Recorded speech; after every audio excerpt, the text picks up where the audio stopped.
নাম কুরবানি নয়। পশু কুরবানির নাম শুধু কুরবানি নয়। এই ভাইরা একটু মনোযোগ দিয়ে শোনার চেষ্টা করবেন। পশু কুরবানির নাম শুধু কুরবানি নয়, আপনার আমার ভিতরে যে পশুত্ব আছে এটাকে কুরবানি দেওয়ার নাম হলো কুরবানি। মানুষ কখনো কখনো পশু হয়ে যায়, এটা আমার কথা নয়, কোরআনের কথা। উলাইকা কাল আনআম বাল হুম আদল। মানুষের যখন চোখ থাকে এই চোখ দিয়ে সত্য জিনিস দেখার পরেও সত্যটাকে গ্রহণ করে নেয় না। চোখ থাকার পরে সত্যটাকে দেখার পরে অন্তরে অনুভব করে না। চোখ থাকার পরে সত্য জিনিস দেখার পরেও কানের ভিতরে কর্ণকুহরে পৌঁছায় না, কর্ণকুহরে নেয় না। আল্লাহ তাআলা বলেছেন উলাইকা কাল আনআম, এরা হলো চার পায়া জন্তু। নাউজুবিল্লাহ বলেন। মানুষকে আল্লাহ নিজের হাতে বানাইলো, আবার ওই আল্লাহই বলে দিল এরা হলো চার পায়া জন্তু। বরং চার পায়া জন্তু বলে আল্লাহ ক্ষান্ত ছিলেন না। আল্লাহ বলেন বাল হুম আদল, বরং তার চেয়েও খারাপ। নাউজুবিল্লাহি মিন যালিক। এজন্য প্রিয় ভাইরা, কুরবানির মূল শিক্ষা হলো, প্রিয় ভাইরা মনে রাখবেন, কুরবানির মূল শিক্ষা হলো আল্লাহর কাছে আত্মসমর্পণ করা। কি করা? আত্মসমর্পণ করা। কর্বন থেকে কুরবানি শব্দটা এসেছে, যার অর্থ হলো আল্লাহর নৈকট্য লাভ করা। কি করা?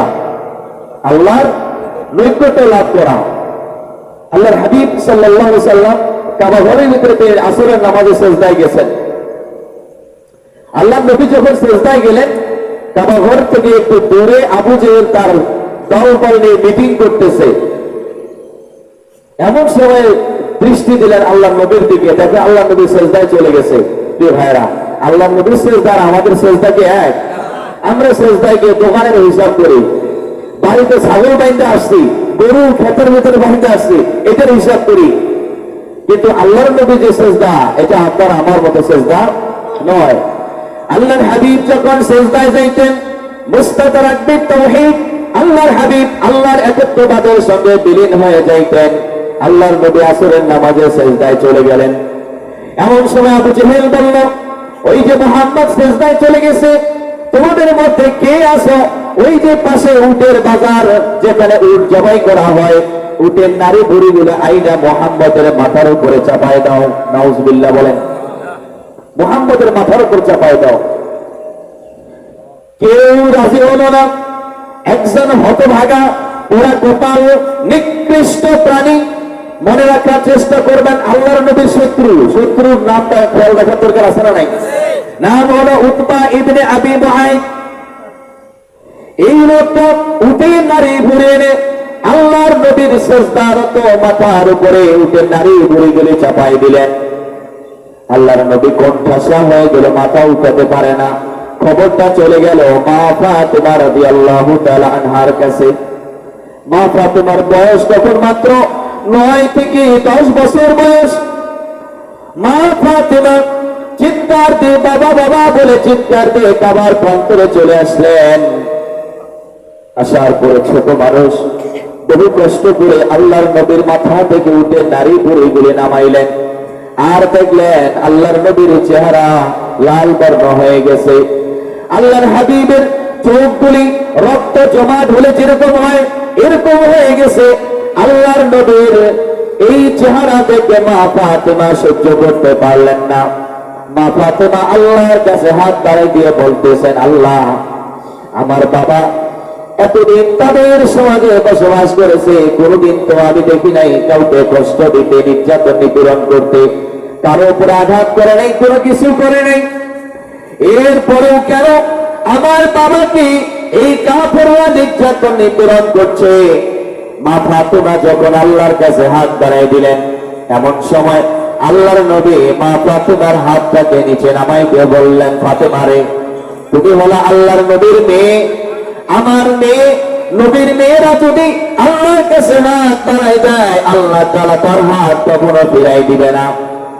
ফাতেমা, তুমি যদি আল্লাহর কাছে অভিশাপের হাত বাড়াই দাও, তাহলে তারা তো ধ্বংস হয়ে যাবে।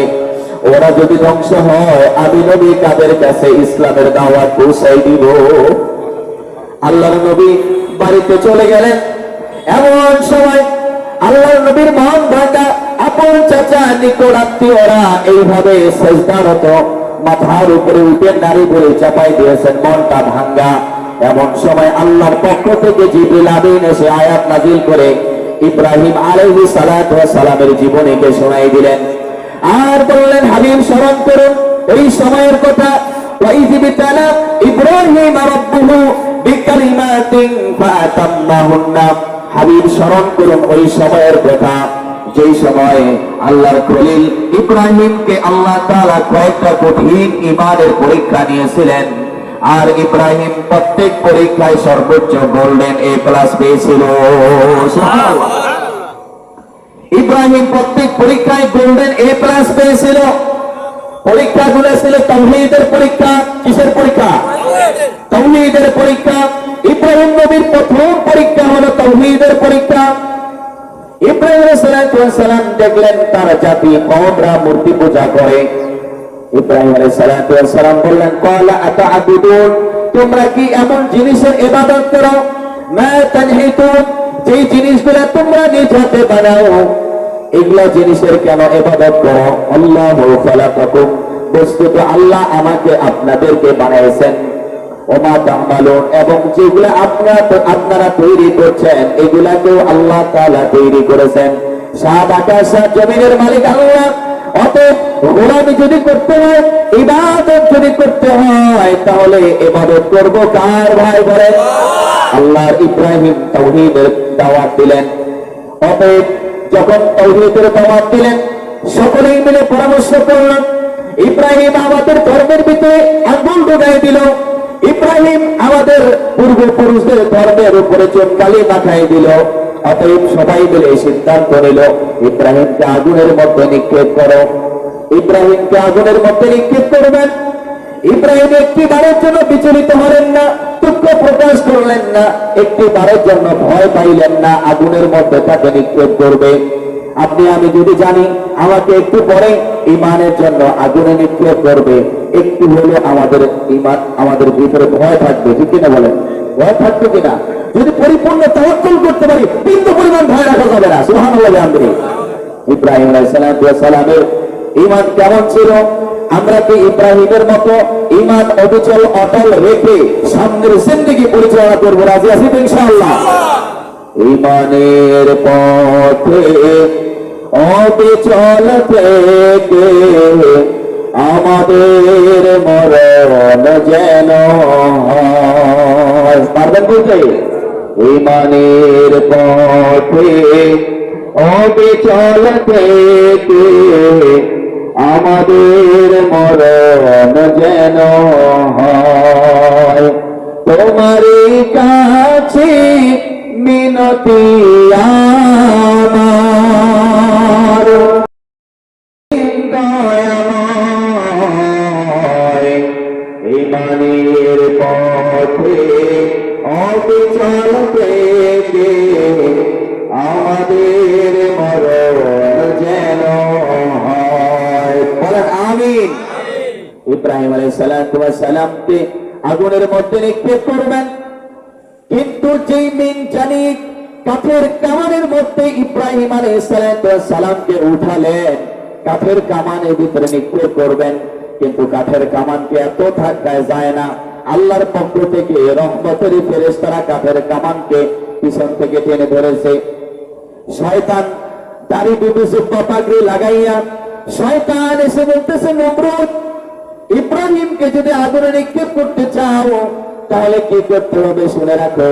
এইখানে যে কাঠের কামান আছে, এই কাঠের কামানটাকে রহমতের ফেরেশতারা টেনে ধরেছে, এটা যাবে না। এই ফেরেশতাদেরকে সরানোর জন্য উপায় একটাই, এলাকার যত সুন্দরী যুবতী মেয়ে আছে এগুলা আইনা উলঙ্গ করে তাদের দ্বারায় ড্যান্স দেওয়া, রহমতের ফেরেশতা এখান থেকে দূরে সরে যাবে। নাউজুবিল্লাহ বলেন। তাহলে শয়তানের মিশন কি? নারীদেরকে উলঙ্গ করে সমাজের ভিতরে বেহেয়াপনা চালু করা। আজকের যুগে এক শ্রেণীর যুবকরা এই ধরনের গান বাদ্যের আসর করে সমাজের ভিতরে বেহেয়াপনা চালু করতে হবে, ঠিক কিনা বলেন? অথচ আপনি কি জানেন, যেই এলাকায় গান বাদ্য হয়, যেই সমাজের মধ্যে গান বাদ্য হয়, ওই সমাজে আল্লাহর পক্ষ থেকে আযাব নাজিল হয়। তাহলে যে যুবকের জন্য আযাব নাজিল হয় আমরা সকলেই মিলে সেই যুবককে ফিরাইয়া সমাজটাকে আযাব মুক্ত করতে রাজি আছি তো ইনশাআল্লাহ। ইব্রাহিম আলাইহিস সালামকে আগুনে নিক্ষেপ করলেন। বৃষ্টির ফেরেশতা চলে আসলো, ইব্রাহিম সাহায্য চাও। ইব্রাহিম তার কাছে সাহায্য চাইলেন না। বাতাসের ফেরেশতা আসলেন, সাহায্য চাও, সাহায্য চাইলেন না। অবশেষে আল্লাহ রাব্বুল আলামিন জিবরিল আমিনকে পাঠিয়ে দিলেন, যাও জিবরাইল, তোমরা তো এক সময় মানুষ বানাইতে বাধা দিয়েছিলাম, আমি তো বলেছিলাম وَإِذْ قَالَ رَبُّكَ لِلْمَلَائِكَةِ إِنِّي جَاعِلٌ فِي الْأَرْضِ خَلِيفَةً, আমি বলেছিলাম দুনিয়াতে প্রতিনিধি পাঠাবো, তোমরা বিরোধিতা করছিলাম। এবার যাও যাও, আমার ইব্রাহিম আমার প্রতি কেমন বিশ্বাস, কেমন ভালোবাসা দেখো, প্রমাণ হয়ে যাবে। জিবরিল আমিন এসে বললেন, ইব্রাহিম আলাকা হাজাতুন ইয়া ইব্রাহিম, ইব্রাহিম সাহায্যের প্রয়োজন আছে বলো। আমার যে 600 শক্তিশালী পাখা আছে, আমি যদি একটা পাখা দিয়ে শুধু আঘাত করে এই আগুন নিশ্চিহ্ন হয়ে যাবে। ইব্রাহিম আলাইহিস সালাম বললেন, হাজাতুন ইলাইকা আও ইলাল্লাহ, সাহায্যের প্রয়োজন আছে, তবে সেই সাহায্যটা কি তোমার কাছে চাবো না আমার আল্লাহর কাছে চাইবো? সুবহানাল্লাহ। যদি ইব্রাহিম আলাইহিস সালাম সাহায্যটা জিবরাইলের কাছে নিতেন, তাহলে গায়রুল্লাহর কাছে সাহায্য নিয়ে ইব্রাহিম ঈমানের পরীক্ষায় পাস করতে পারতেন না। আল্লাহ রাব্বুল আলামিন জিবরাইলকে বলে, জিবরাইল প্রমাণ পাইছো আমার ইব্রাহিম আমার প্রতি কতটুকু ভালোবাসা, তোমার কাছে সাহায্য চায় না, আমার কাছে সাহায্য চায়। ইব্রাহিম আলাইহিস সালামকে আগুনে নিক্ষেপ করলেন। আল্লাহ তাআলা আগুনকে নোটিশ করে দিলেন, কুলনা ইয়া নারু কুনি বারদাও ওয়া সালামান আলা ইব্রাহিম। আওয়াজ দিয়ে বলেন সুবহানাল্লাহ। আল্লাহ তাআলা বলেন, হে আগুন আমার ইব্রাহিমের জন্য শান্তিদায়ক হয়ে যাও। আল্লাহ বলতে পারতেন নিভে যাও, কিন্তু বলেন নাই সালামান আলা ইব্রাহিম, আমার ইব্রাহিমের জন্য শান্তিদায়ক হয়ে যাও। নমরুদ ওই দিকে খুশিতে আত্মহারা হয়ে তার বাড়ির ছাদের উপরে উঠলেন। উঠার পরে আগুনের দিকে তাকায় দেখায় ইব্রাহিমের শরীরের পোশাককে পর্যন্ত আগুন স্পর্শ করে নাই। সুবহানাল্লাহ। এবার নমরুদ বলল, আগুন তোর কি হয়ে গেল রে? আমার শত্রুরে জ্বালাইতে পারিস না কেন? আগুনের ভিতর থেকে জবাব আসলো, নমরুদ আমার জ্বালাবার শক্তি, ত্যায্য শক্তি, তাহিকা শক্তি আছে কি নাই একটাবার যদি প্রমাণ করতে চাও, তুমি নমরুদ আমি আগুনের মধ্যে আসো, তুমি নমরুদ সহ তামাম দুনিয়া আমি জ্বালাই দিতে পারি। ইব্রাহিম যার গোলাম, আমি আগুনও সেই আল্লাহর গোলাম। ওই আল্লাহ আমাকে নির্দেশ করেছেন, আগুন খবরদার আমার খলিলকে তুই স্পর্শ করবি না। সুবহানাল্লাহ। ইব্রাহিম ইমানের পরীক্ষা পাস। সুবহানাল্লাহ বলেন। 40 দিন আগুনের মধ্যে ছিলেন। কয়দিন? 40 দিন আগুনের মধ্যে ছিলেন। ফিরে আসার পরে জিজ্ঞাসা করা ছিল, ইব্রাহিম তুমি যে আগুনের মধ্যে ছিলে কেমন ছিলা? ইব্রাহিম নবী বলে, আমার কাছে মনে হয়েছে আমি বেহেশতের মধ্যে ছিলাম। এইভাবে ইব্রাহিম আলাইহিস সালামকে পরীক্ষা নিলেন, পরীক্ষায় পাস। আল্লাহ তাআলা বললেন, ইব্রাহিম এই সমাজে আর থাকিও না, চলে যাও ফিলিস্তিনে। কোথায়? ফিলিস্তিনে চলে যাও। ওয়াকালা ইন্না রাব্বি সায়াহদিন। ইব্রাহিম আলাইহিস সালাম বললেন, আমি আমার আল্লাহর নামে ঘর থেকে বের হয়ে গেলাম। সায়াহদিন, অবশ্যই তিনি আমাকে রাস্তা দেখাই দিবেন। সুবহানাল্লাহ। বের হয়ে গেলেন। কোথায় গেলেন? ফিলিস্তিনের দিকে। ইরাকে ছিলেন, ইরাক থেকে ফিলিস্তিনের দিকে যাবেন। প্রতিমধ্যে অনেকগুলো ঘটনা ঘটেছে, এই দিকে আর না বলি। ইব্রাহিম আলাইহিস সালাম 86 বছর পর্যন্ত আল্লাহর কাছে দোয়া করলেন, রব্বি হাবলি মিনাস সালিহিন, আল্লাহ আপনি আমার একটা নেককার সন্তান দেন। আল্লাহ ইব্রাহিম আলাইহিস সালাম বারবার আল্লাহর কাছে হাত বাড়াই দিয়ে বলে, আল্লাহ আপনি একটা নেককার সন্তান দেন। আল্লাহ রাব্বুল আলামিন আল্লাহর কাছে বারবার দোয়া করে, রব্বি হাবলি মিনাস সালিহিন, আল্লাহ আপনি আমাকে একটা নেককার সন্তান দেন। এখান থেকে আমরা একটা শিক্ষা নিব, ইব্রাহিম নবী আল্লাহর কাছে সন্তান চেয়েছেন, কিন্তু বলেছেন নেককার সন্তান। আমরাও কি আল্লাহর কাছে দোয়ার বেলায় বলবো এইভাবে? বলেন, বলবো তো ইনশাআল্লাহ। আমরা সন্তান আল্লাহর কাছে চাইবো, কি বলে বলেন? আল্লাহ নেককার সন্তান দাও। কি আল্লাহর সন্তান দাও নাকি নজরে গিয়ে চাবো? বলেন, কথা বলেন। কোন পীর সাহেবের কাছে কোন হুজুরের কাছে যা চাবো না। ইব্রাহিম নবী বিয়ে করার পরে ৮৬ বছর পর্যন্ত কোন সন্তান নাই, এরপরে কারো কাছে চায় নাই, চেয়েছেন কার কাছে ভাই? আল্লাহর কাছে। আল্লাহ তাআলা শুভ সংবাদ দিয়ে বললেন ফাবাশশারনাহু বিগুলামিন হালিম। ইব্রাহিম এতদিন ধৈর্য ধরে শুধু আমার কাছে চেয়ে গেছো। তুমি আমার ঈমানের পরীক্ষায় যেমন ধৈর্যশীল হয়ে গেছিলা, আমিও তোমার একটা ধৈর্যশীল সন্তান তোমারে আমি দান করে দিয়ে দিলাম। বিগুলামিন হালিম, এক নম্বরে বলেছে গোলাম, ২ নম্বরে হালিম। সুবহানাল্লাহ বিহামদিহি। তিনি হবেন আল্লাহর গোলাম এবং ধৈর্যশীল। বলেন সুবহানাল্লাহ। আল্লাহ তাআলা এই সন্তান দিলেন। আল্লাহ কিছুদিন পরে জিজ্ঞাসা করলে, ইব্রাহিম আমারে বেশি ভালোবাসো না তোমার সন্তানরে বেশি ভালোবাসো? ইব্রাহিম বলতেছে, কেন আল্লাহ, আপনারই তো সবচেয়ে বেশি ভালোবাসি, আপনার বেশি ভালোবাসি দেখে তো ঈমানের জন্য আগুনে পর্যন্ত গেছি। তাহলে প্রমাণ হয়ে যায়। বলে আল্লাহ পরীক্ষা দেওয়ার জন্য আমি ইব্রাহিমের প্রস্তুত। বলেন সুবহানাল্লাহ। কিভাবে পরীক্ষা? আল্লাহ তাআলা বললেন তোমার স্ত্রী এবং সন্তানকে বনবাসে রেখে আসো কাবার প্রান্তরে। ইব্রাহিম আলাইহিস সালাম নিজ স্ত্রী হাজেরাকে এবং সন্তান ইসমাইলকে উটের পিঠে আরোহণ করে মরুভূমির মক্কার থুতু বালু মরুর প্রান্তরে রেখে চলে আসবেন। পিছন থেকে বানাদাত উম্মু ইসমাঈলের মা হাজেরা ডাক দিয়ে বললেন, ইয়া ইব্রাহিম, আপনি কি আপনার ইচ্ছায় রেখে যাচ্ছেন নাকি আল্লাহর ইচ্ছায় রেখে যাচ্ছেন আমাদেরকে এই মরুর প্রান্তরে, যেখানে গাছ নাই, পালা নাই, মানুষ নাই, জনমানব শূন্য, যেখানে কোনো পানি নেই, খাবার নাই, এলাকার পাড়া প্রতিবেশী নাই, যে মরুভূমির মধ্যে সূর্যের তাপে ওই বালুর মধ্যে যদি একটা ধান ফলাই দেওয়া যায়, সঙ্গে সঙ্গে ধানটা ক্ষয় হয়ে যায়। এই মরুর প্রান্তরে আমাদেরকে একা একা ফলাই রেখে যাচ্ছ, এই সিদ্ধান্ত কি ইব্রাহিম তোমার না আল্লাহর? ইব্রাহিম কথা বলবেন, বাক শক্তি নাই। এত বছর পর একটা সন্তান দিছে আল্লাহ, ফুটন্ত গোলাপ, কথা বলার মতো বাক শক্তি নাই। ভাইরা, ইব্রাহিম আলাইহিস সালাম তাদের দিকে না তাকাইয়া পিছন দিকে ঘুরে সাব্বাবা আঙ্গুলি আকাশের দিকে উঠাইয়া ইশারায় বলে দিলেন, হাজরা, ইব্রাহিম তো আল্লাহর সিদ্ধান্তের বাইরে কোনো কথাই বলে না, অতএব তোমাদেরকে আমি রেখে যাচ্ছি আল্লাহর সিদ্ধান্তে। সুবহানাল্লাহ।